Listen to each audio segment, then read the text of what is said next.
Everyone, this is Dr. Aditya Sibi Chakravarti from Dr. Talks. Today we will be dealing with interstitial lung disease. As usual, we will start with a case scenario.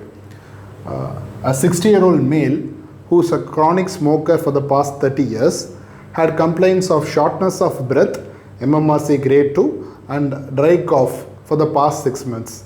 And for the past 3 days, this shortness of breath worsened from grade 3, grade 2 to grade 4.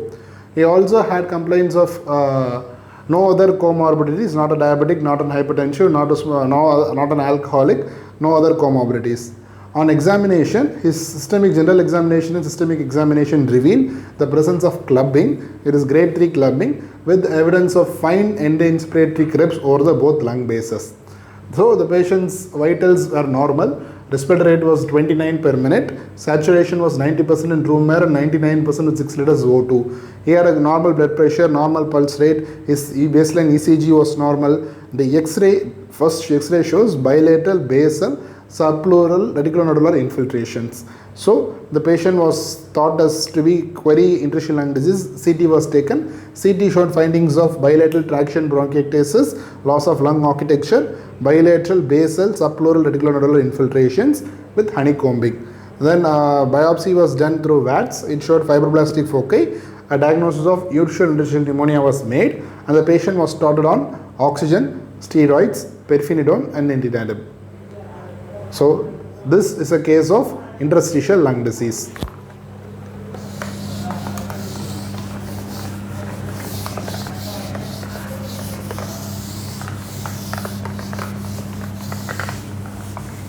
So we'll start with what is an interstitial lung disease. So interstitial lung disease by definition means it is a misnomer. Not just the lung interstitial malum is not involved. It is a diffuse parenchymal lung disease involving this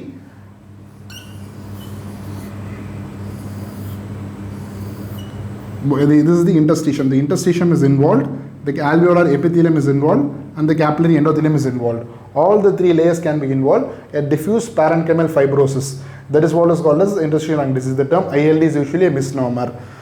This patient, they can have multiple presentations.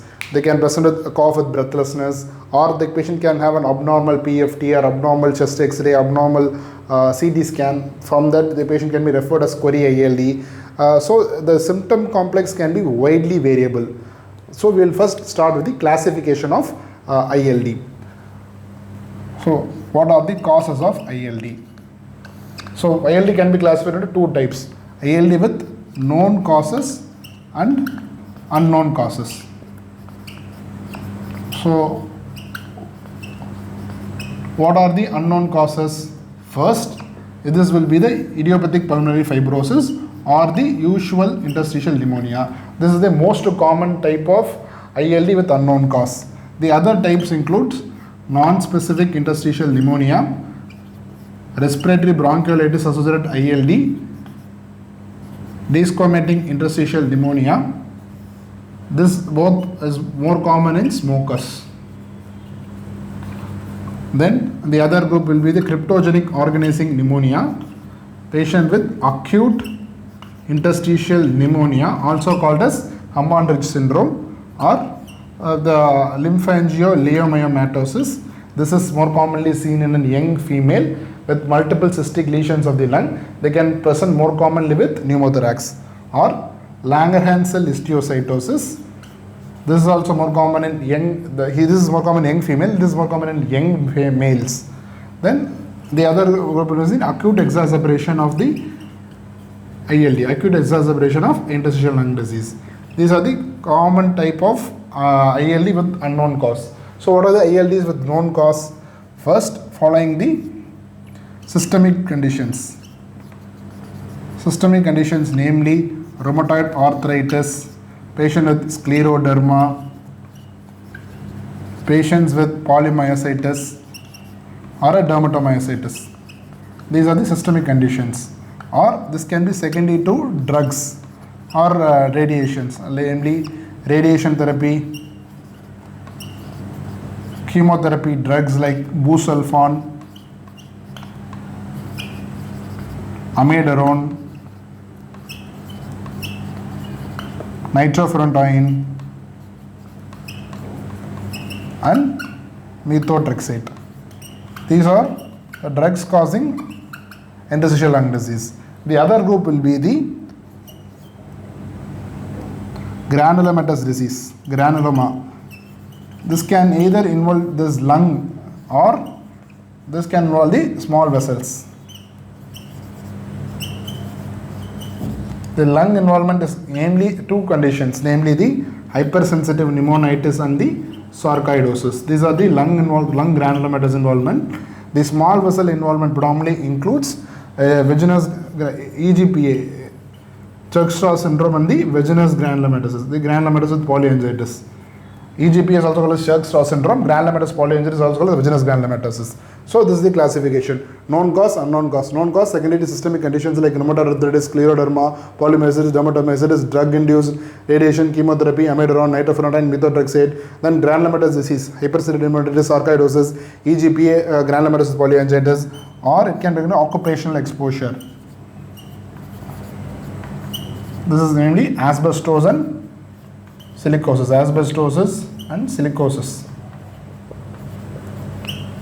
These are the common causes of interstitial lung disease. Now, how do they present? How does these patients present? The clinical features, the symptoms. The symptoms they usually present with dry cough or exertional shortness of breath.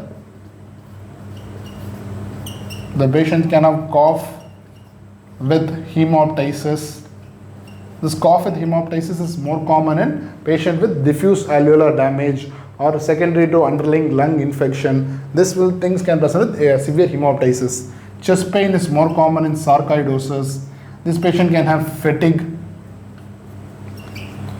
Here the exertion breathlessness is the most common symptom, and other than the signs will be the basal crepes. This basal crepes will be at fine velcro crepitation. Fine end inspiratory velcro crepitation can be present. The patient can have wheeze. This wheezing will be prominent in patients with Church-Strauss syndrome or EGPA patients.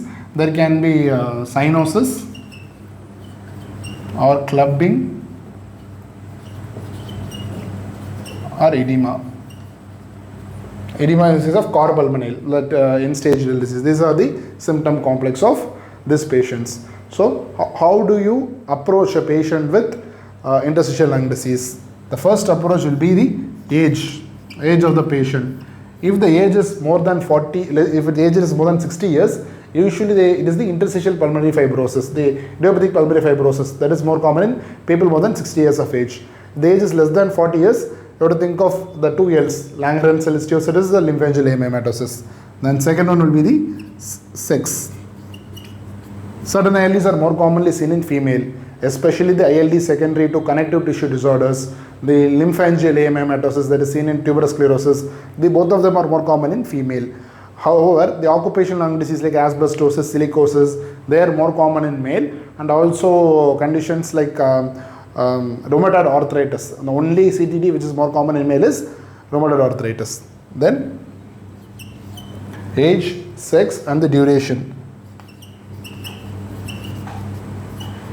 They can have acute presentation or subacute presentation or chronic presentation. Acute presentation, namely idiopathic interstitial pneumonia, or a patient with eosinophilic pneumonia, patient with hypersensitive pneumonitis or sarcoidosis, they can have acute presentation.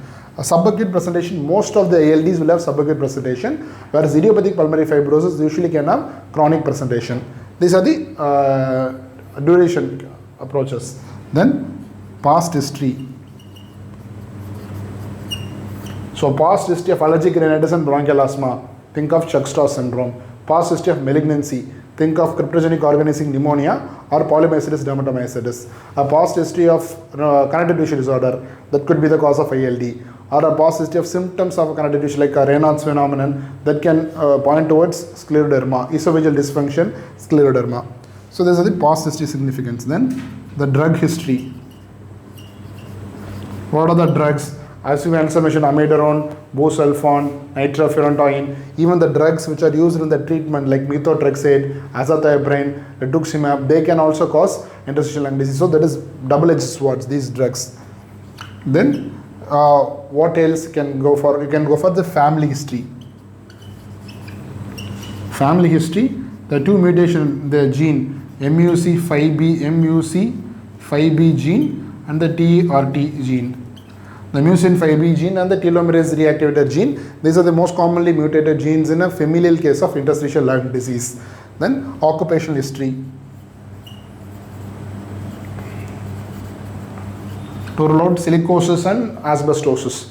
If there is any, they are working in shipbuilding areas or any exposure to silica, quartz, pottery makers, these people are more prone to develop silicosis. Any history of such occupation should be taken into account. Then investigations. The first one will be the PFT. So what does the PFT show? The PFT show the restrictive pattern of lung disease. The restrictive pattern, there will be decrease in the forced vital capacity, there will be a decrease in the total lung capacity, there will be decrease in the FEV1, there will be symmetrical decrease in FEV1 and FEC, and there will be decrease in the diffusion capacity for carbon monoxide. This is predominantly suggesting an restricted type of lung disease. There will be decrease in lung compliance. Why there is restricted lung disease? Because of the interstitial fibrosis. What are the other findings? The blood findings. So in connective tissue disorders, say if the patient has rheumatoid arthritis, he will be anti-CCP positive. If the patient is having scleroderma, the anti-U1RNP or the patient with the anti-SCL70, they can be positive in scleroderma patients. Then these are the blood investigations. Then you have to go for chest X-ray. A chest X-ray can show a bilateral hilar lymphadenopathy with an upper lobe involvement, that is sarcoidosis, or the usual finding in ILD, that is a bilateral basal reticulonodular pattern of infiltration. Bilateral basal reticulonodular infiltration, that is most commonly seen in chest X-ray. The CT scan. The CT scan can show whether it is an UIP pattern or NSIP pattern or a COP pattern. You will be dealing what these patterns are subsequently. So any of what pattern of involvement is present, that can be picked up by CT scan, especially differentiate between IPF and NSAP. Then bronchoscopy. Bronchoscopy can diagnose whether it is an ILD or alternate diagnosis that could be made out. In diffuse alveolar hemorrhage, the alveolar fluid can show this hemorrhagic presence, or if a patient with chronic eosinophilic pneumonia, his eosinophil count will be more than 40%, 25% more eosinophils in the bowel fluid. That can help in the diagnosis. Or a lipoid pneumonia can be diagnosed with the help of this bronchoscopy. Then biopsy. Biopsy can be done, transbronchial biopsy or video assisted thoracoscopic surgery, assisted biopsy. This biopsy can help identify whether if there is presence of non-cationing granuloma, you have to think of sarcoidosis. If there is a presence of small vessel vasculitis or small vessel granulomatous inflammation with necrosis, thinking of vaginous granulomatous or Church-Strauss syndrome. If there is finding of usual interstitial pneumonia or NSIP pattern, that can be picked up with biopsy. So this is the general picture of ILD patients. So general management, usually we give the patient or start the patients on steroids. Steroids, namely prednisolone, 1 mg per kg per day can be given. These steroids can reduce the problem in majority of the interstitial lung disease. If the patient is hypoxic, if the patient is having significant symptoms, then to reduce the disease progression, you have to start the patients on steroids. Then you have to go for if the steroids are not working, you have to go for other immunosuppressants like cyclophosphamide, azathioprine, or methotrexate. These are used in the second or mycophenolate mofetil, MMF. These are the second line of drugs. When the steroids are not effective, they can go for second line of drugs. When these line of drugs are not effective, you can go for the third line of drugs in the form of rituximab. If nothing works, then final will be the lung transplantation. This treatment protocol holds good for most of the types of idiopathic and most of the type of interstitial lung disease. This pattern of involvement will be helpful. So now we will be dealing with the individual individual problems. First one will be the idiopathic pulmonary fibrosis. So what is idiopathic pulmonary fibrosis? It is more 50 to 60-year-old male, they have got more chance of developing idiopathic pulmonary fibrosis. They're usually a chronic smokers. The 5-year mortality is very poor. They have got high 50% mortality in the 5 years if left untreated. So how do they present? Exertion breathlessness, dry cough. This is the most common symptom. So how does a CT appear in patients with usual interstitial pneumonia?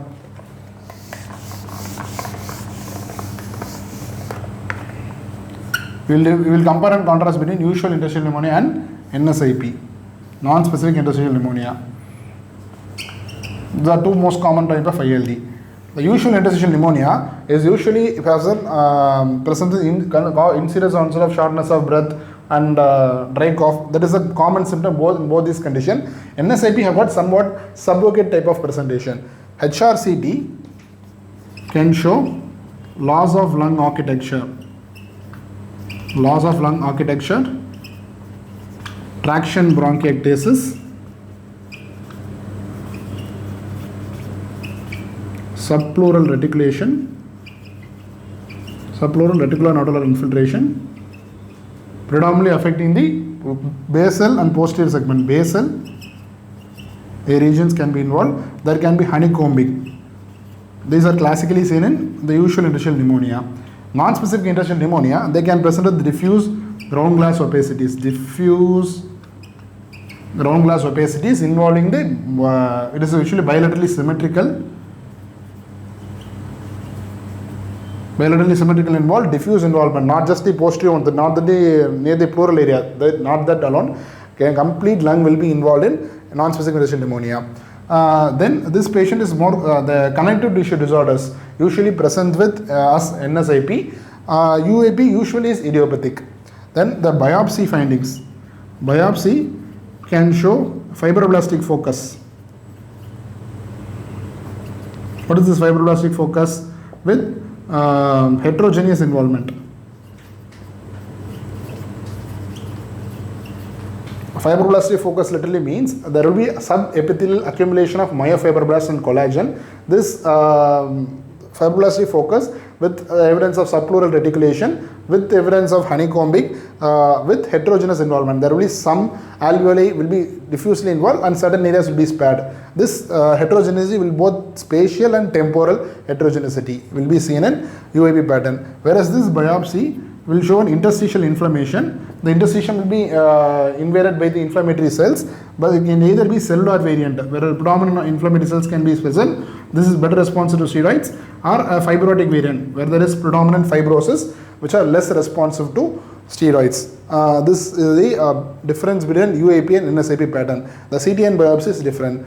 Both of them have to be managed with steroids, but UAP is less responsive to steroids. If the steroids are not responsive, you can go for second line cyclophosphamide, azathioprine, and MMF. If they are not responsive, rituximab can be tried, or lung transplantation. The two important newer update is that the antifibrotic drugs, namely the pirfenidone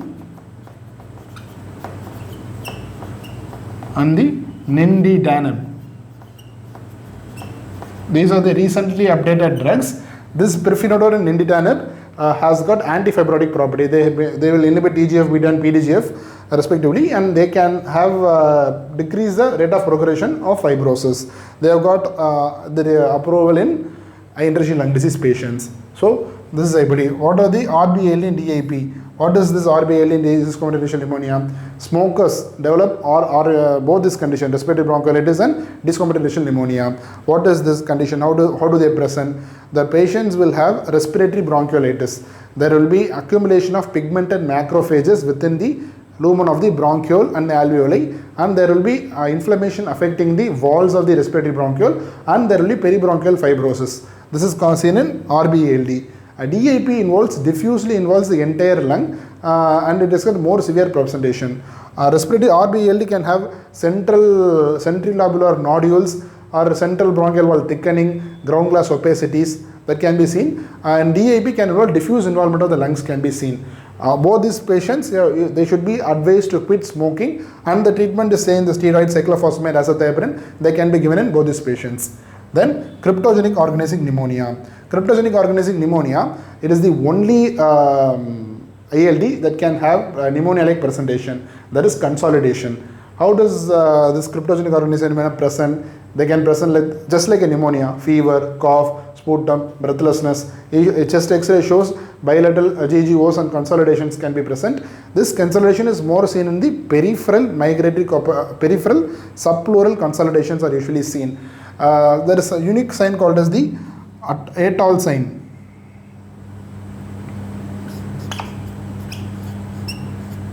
This Atoll sign or reverse halo sign, there will be some subpleural sparing of the subpleural sparing will be there. Hence, it is called as Atoll sign or reverse halo sign. Treatment: smoking cessation, and the same protocol will be given here also. So, what is this? The acute interstitial pneumonia. Acute interstitial pneumonia is a medical emergency. The patient can present with acute onset breathlessness, cough, with desaturation, sudden desaturation. Chest X-ray will show, CT will show X-ray will show white-out lung, and CT will show diffuse ground glass opacities. You have to intubate the patient and you can give steroids, but there is very poor prognosis, 50% mortality in 6 months. It is also called as Hammond-Ridge syndrome, also called as acute interstitial pneumonia. Then acute exacerbation of ILD. Just like any acute exacerbation of COPD, there will be worsening of the underlying inflammatory process in acute exacerbation of ILD. Known case of usual interstitial pneumonia or NSIP, there will be sudden onset breathlessness, cough, desaturation, CT showing new onset ground glassing opacities, will be very diffuse. The patient will be hypoxic. They will be managed with intubation and mechanical ventilation. Steroids can be tried, but they have poor response. This is the acute interstitial pneumonia. Then Langerhans leiomyomatosis is seen in young female who is a known case of tuberous sclerosis. They can have multiple lung cysts. They can present with cyst rupture and pneumothorax. That is the type of presentation. Langerhans cell histiocytosis. This is more common in male who are usually smokers. They can also present with nodules and GGOs. Centilobular nodules and GGOs can be present in Langerhans cell histiocytosis. Now, coming to the connective tissue disorders. Rheumatoid arthritis. The unique feature of rheumatoid arthritis is that the rheumatoid arthritis usually, as all the connective tissue disorders are more common in female, except rheumatoid arthritis, which is more common. Rheumatoid arthritis ILD, that is more commonly seen in men. That is the first point. The second point of difference is that all the connective tissue disorders usually will have NSAP pattern of involvement, except in rheumatoid arthritis, which will have UIP pattern or IPF pattern of involvement will be seen in rheumatoid arthritis. And then scleroderma. Scleroderma, they can have either diffuse scleroderma or cutaneous scleroderma, limited scleroderma. Both these patients will have underlying interstitial lung involvement. Scleroderma patient will have both esophageal enlargement with pulmonary artery enlargement with underlying ILD involvement. This can either be UAP pattern or NSAP pattern or a COP pattern or a diffuse cellular pattern. Any among the three patterns can be seen. Then polymyositis and dermatomyositis. This polymyositis and dermatomyositis patients, they are usually have some malignancy, underlying malignancy will be present. These patients can present with antisynthetase syndrome, positive antisynthetase antibody will be positive. They will have fever, ILD, arthritis, Raynaud's phenomenon can be present, and anti-Jo1 antibody and anti-PL12 antibody can be positive. This anti-PL12 antibody is more have an UAP pattern of involvement. The anti-Jo antibody will have NSAP pattern or IPF pattern of involvement. This polymyositis dermatomyositis carries a little bit poorer prognosis, but the management is similar management. Start on steroids, not responding, go for lung transplantation, and antifibrotics can be given. Then coming to the small vessel vasculitis, EGPA. Any patient with the history of allergic rhinitis or history of bronchial asthma with a severe peripheral neuropathy, with an increase in peripheral eosinophilia, with eosinophilic lung infiltration, the biopsy shows eosinophilic vasculitis with necrosis. This is the classical sign of EGPA. The vaginous granulomatosis can present with bilateral otitis, serous otitis media, recurrent ear infection. They can have nasal septal bridge deformity. They can have multiple skin necrosis in the petechiae, palpable purpura can be seen. They can have both pulmonary and renal involvement. Renal in the form of glomerulonephritis and lung in the form of diffuse alveolar damage. They can have present hemoptysis. Then sarcoidosis and hyperciliary pneumonitis are the other two conditions. So summing up, any patient presenting with shortness of breath and dry cough for a long period of time, who can be a smoker, or who can be a known case of connective tissue disorders, or there can be a history of drug intake like amiodarone, busulfan, these drugs. These patient, you have to examine if the patient is showing signs of end inspiratory crepes in their base. You have to think in terms of interstitial lung disease. Then work up with the help of X-ray showing a reticuloendothelin involvement. Then the CT showing the characteristic pattern of ILD involvement. You can, if the patient is symptomatic, if there is hypoxia, or if the patient is O2 dependent, or if the patient shows signs of respiratory failure, or if the patient has got a poor 6-minute walk test, you have to start the patient, or evidence of pulmonary hypertension. You have to start the patients on steroids. Steroids, if the steroids are no response, go for azathioprine, mycophenolate mofetil, or perfenidone, nintedanib can be given. If nothing works, you have to go for a lung transplantation. So this sums up my discussion on interstitial lung disease. I hope this was useful. If you found this discussion to be useful, I would like you to subscribe to my channel, share it with your friends, and thank you.